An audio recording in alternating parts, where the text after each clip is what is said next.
류마티스를 관절염으로 알고 계시는 분이 많다고 합니다. 근데 이 류마티스하고요, 퇴행성 관절염하고는 엄연히 다른 병이라고 합니다. 그리고 이 류마티스 같은 경우에는요, 이 관절 어느 부위에서나 나타날 수 있기 때문에 참 고치기도 힘들고 파악하기도 힘들고, 그래서 이 류마티스를 요즘에는 현대인의 불치병이다, 이렇게까지 부르고 있다고 합니다.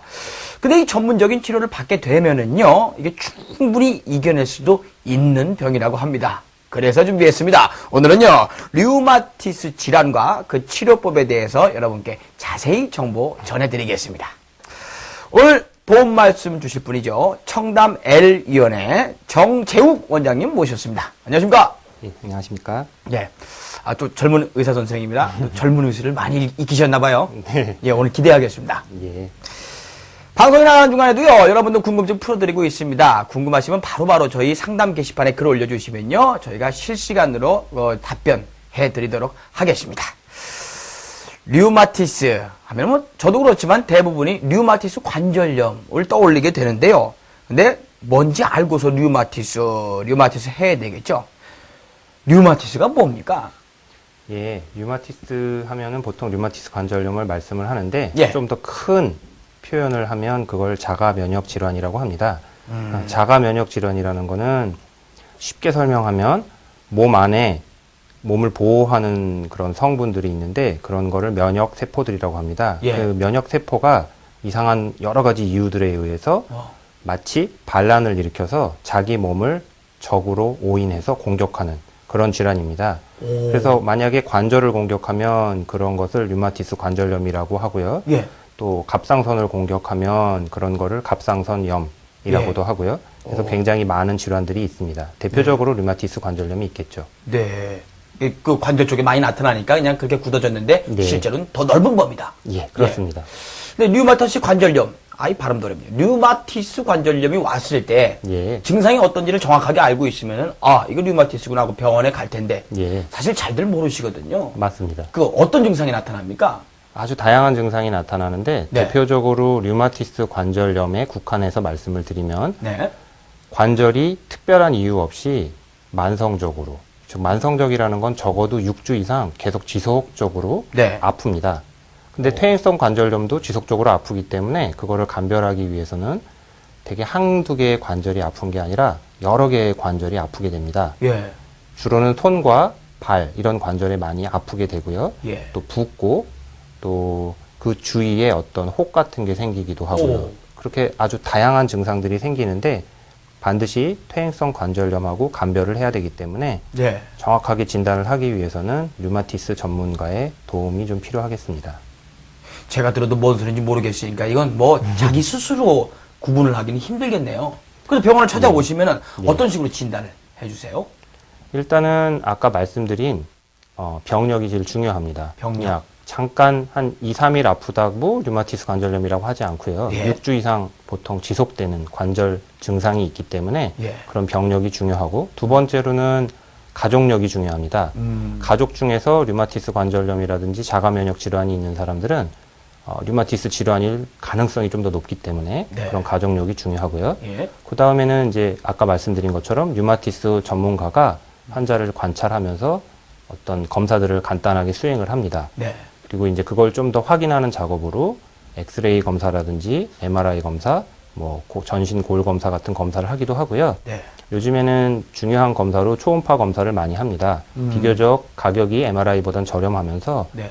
또 정확하게 전문가가 한다면 진단을 하는데 도움을 많이 주고 있기 때문이죠. 네. 또 더불어서 보통 퇴행성 관절염한테는 잘 시행하지 않는 검사인데, 여러 가지 아까 제가 자기 몸을 공격하는 물질들이 있다고 예. 했는데, 그런 것들을 보통 통틀어서 자가 항체라고 합니다. 예. 그래서 자가 항체 검사들을 많이 시행을 하고요. 그다음 염증이 심한지 여부를 보기 위해서 특별한 검사 중에 적혈구 침강 속도라는 검사랑 시반응성 단백질 검사, 이런 것들을 시행하게 됩니다. 뭔지 모르겠는 거 보니까 일단 하시는 대로 더 정확하게 봐야 되겠습니다 하면 맨 네. 밑에까지 쭉 내려가는 거군요. 네. 예. 자, 그렇다면 일반적으로 류마티스 치료는 어떻게 이루어져 왔고 지금까지 이루어지고 있다. 일반적인 건 어떻습니까? 치료법이요? 보통 치료법은 증상을 개선하기 위해서 사용하는데요. 네. 예를 들어서 류마티스 관절염은 관절이 아프기 때문에 관절이 아픈 것을 줄여주기 위한 진통제나 예. 혹은 스테로이드라고 해서 흔히 뼈주사 하는 네. 그런 치료를 많이 하고요. 그 외에 아까 면역 체계 이상이 생긴 질환이기 때문에 그거를 교정해주기 위해서 보통은 면역 억제제라는 계통의 약물들을 많이 사용하게 됩니다. 그러면 저 처방전으로 약국 가서 약도 타 먹고요. 그렇습니다. 근데 일반적으로 약물 치료에 대해서 말이에요. 오래 먹어야 되잖아요. 또 관절이니까. 예, 맞습니다. 그러다 보면 또 면역이 생겨가지고 양을 늘린다든지 아니면 약을 오래 먹다 보면은 몸이 약해져서 오히려 이거 전체적으로 몸이 나빠지는 건 아닌가 이런 걱정들 많이 하실 텐데요. 뭐 질문은 쉽지만요. 요거 류마티스를 근본적으로 치료하면서도 부작용도 정말 최소화, 뭐 더 좋다면 없앨 수 있는 네. 그런 치료법은 없습니까? 예, 있습니다. 있어요. 예. 어떤 거예요? 일단은 면역 체계를 무조건 억제하는 방향으로 치료를 하다 보면 예. 너무 억제가 돼서 감염이 잘 생긴다거나 혹은 아까 말씀하신 것처럼 면역 억제제에 대해서 항체가 또 생겨서 그 약이 효과가 없게 됩니다. 그러면 예. 더 강한 약으로 자꾸 바뀌게 되고 그러니까요. 그러다 보면 악순환이 계속됩니다. 예. 그걸 교정해주기 위해서는 제일 중요한 게 그런 면역 상태를 교정해주는 아주 중요한 요소를 찾아내는 건데요. 예. 그런 것들이 요즘 들어서 각광을 받고 있는 기능의학 검사 방법이라고 합니다. 면역의 잘못된 체계를 바로잡아주는 그 말씀이신 거죠? 그렇습니다. 아, 어떻게 하는 겁니까? 예, 뭐 여러 가지 검사가 있는데 예. 류마티스 관절염에 국한돼서 말씀을 드리면 네.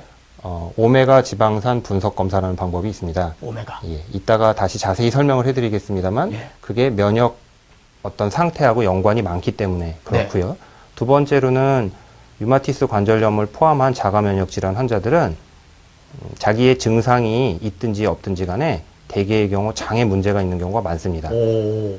장에 문제가 있는지 여부를 보는 아주 중요한 검사로 장 투과성 검사라는 게 있습니다. 예. 또 더불어서 환자가 먹는 그 식단하고 관절염하고 연관이 많은 경우가 많아서 네. 그 어떤 음식물이 나의 관절염을 악화시키는지 그런 걸 알아보는 검사가 있는데 그런 걸 음식 항체 검사라고 하고요. 예. 더불어서 몸에 굉장히 해로운 성분이라고 불리워지는 네. 활성산소라는 게 또 류마티스 관절염을 악화시키는데 아주 중요한 인자이기 때문에 네. 그 활성산소를 알아보고 더불어서 활성산소에 대한 몸의 보호 능력을 말하는 총항산화 능력이라는 검사를 시행합니다. 예. 여러 가지 검사가 있는데, 저 중에 오메가는 들어봤어요. 근데 오메가 좋다, 오메가 3, 5, 1, 뭐 여러 가지 그 얘기 나오는데, 오메가는 뭐고, 이게 왜 좋은 겁니까? 예, 오메가3, 오메가6. 오메가6 그러면 보통 잘 모르시는데, 예.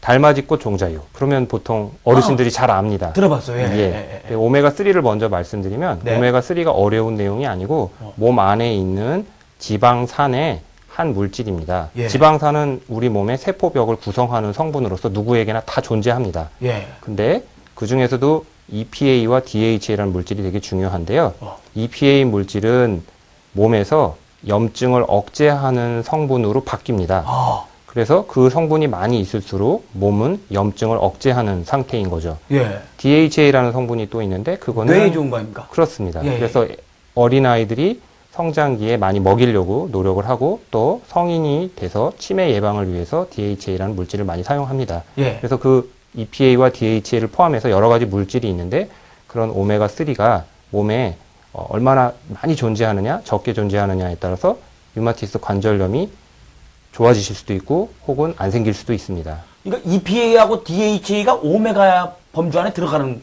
그렇습니다. 아, 그랬군요. 예. 이 말을 어렵게 꽈놔가지고 말이죠. 예, 예, 예, 예. 오메가6라는 것도 또 몸 안에서 존재를 하는데요. 예, 예. 오메가6에도 종류가 여러 가지가 있습니다만 대표적인 물질로는 이름이 좀 어렵습니다. 다이호모 감마리놀레이게 시드. 이게 바로 달맞이꽃 종자유 안에 많이 들어 있습니다.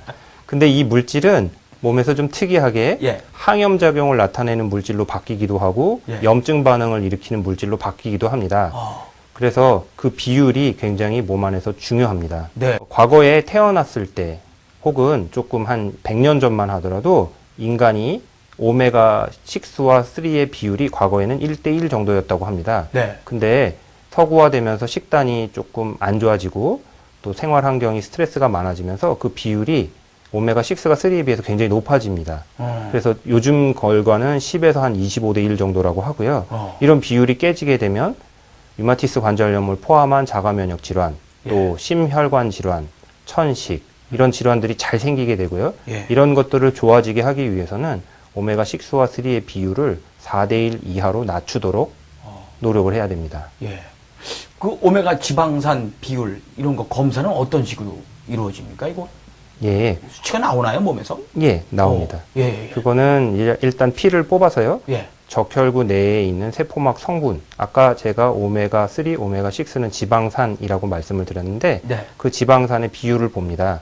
그래서 그림에서 보이는 것처럼 오메가3, 오메가6의 각 성분들이 적절한 레벨 안에 있는지 혹은 비정상적인 레벨 안에 있는지를 보게 됩니다. 만약에 지금 보이는 그림처럼 초록색 범위 안에 있으면 그것들은 대부분 정상 범위를 나타내는 거고요.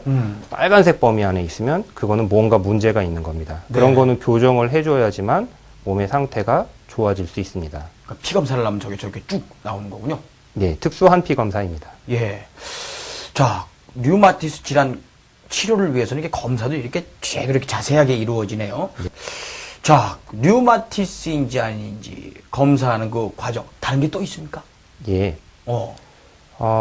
지금 그림에서 보이는 것처럼 몸에 해로운 성분이라고 불리우는 활성산소라는 게 굉장히 높으면 높을수록 아까 말씀드린 류마티스 관절염이라든지 아토피 피부염, 심지어는 암, 그다음 심장 질환들이 잘 생깁니다. 근데 우리 몸이 무방비로 활성산소에 노출된 게 아니고요. 그거를 보호하는 항산화 능력이라는 것이 원래 다 존재를 합니다. 그래서 활성산소 수치가 너무 높거나 혹은 항산화 능력이 너무 낮으면 문제가 되겠지만 그것들이 거꾸로, 즉 활성산소가 낮거나 항산화 능력이 정상이라면 질병이 좋아지거나 혹은 예방될 수 있겠죠. 네. 뭐 또 있네요? 예. 그래서 이거를 측정한 건데요. 왼쪽의 그림 같은 경우에는 정상인의 활성산소 수치입니다. 반면에 오른쪽 환자의 경우에는 정상에 비해서 초록색 범위 안에 있는 것이 정상 범위인데요. 정상에 비해서 거의 한 2배 정도가 굉장히 높은 활성산소 상태를 나타냅니다. 이렇게 활성산소가 높으면 예를 들은 류마티스 관절염 환자들은 증상 자체가 심해지고 문제가 생기게 됩니다. 자, 말씀 드리셨습니다. 활성산소와 총항산화능 맞습니까? 맞습니다. 그걸 하여튼간 검사를 쭉 한다고 말씀을 해주셨고 수치가 높거나 낮고 말씀하셨죠. 그래도 모르시겠죠. 그래서 저희가 카메라를 들고 병원에 찾아가 봤습니다. 요거 보시면 이제 이해가 되실 거예요. 자, 병원 한번 가보시죠. 예, 환자의 피를 일단 채취를 하게 됩니다. 피 검사라고 할 수 있겠죠. 그 피를 뽑은 다음에 용기에 담아서 또 특수한 피 검사라고 하셨잖아요. 이것을 원심 분리기를 통해서 혈장하고 혈소판 분리하고 그거는 아닙니다만 분리를 합니다. 분리를 하고 나서 특수한 시약 안에 담고요. 그것을 저희가 보는 어떤 특수한 기계에다가 넣습니다. 그러면 지금 같은 결과가 나오는데 이 환자의 경우에는 보시다시피 활성산소는 굉장히 높고 항산화 능력은 매우 낮습니다. 그래서 이를 치료하기 위한 방법으로는 고농도의 항산화제를 주사를 통해서 맞는 주사요법이 있습니다. 저게 항산화제군요? 항산화제를 섞어서 만든 주사제제입니다. 자, 화면 보시니까 일목요약이 됐죠? 말씀은 좀 복잡합니다만 뭐 복잡할 거 없습니다. 피만 잠깐 뽑아주고 다시 뭐 하나 이렇게 받으면은 이게 끝나는 것 같은데 말이죠. 류마티스 질환을 확인하는 검사법. 일목요연하게 중요한 거니까 또 확인을 해드리는 겁니다. 다시 한번 좀 정리를 해주시죠. 보통 류마티스 질환 혹은 자가면역 질환을 검사할 때에는 기존의 병원에서는 자가항체 검사, 그리고 염증 수치 검사, 방사선학적인 검사만을 시행을 했었습니다. 이 검사로도 류마티스 관절염을 진단하는데 무리는 없습니다만 몸에 좀 더 근본적인 원인을 찾아보기 위한 검사로 요즘 대두되고 있는 기능의학적인 검사가 있는데 대표적인 걸로 오메가 지방산 분석 검사가 있고요.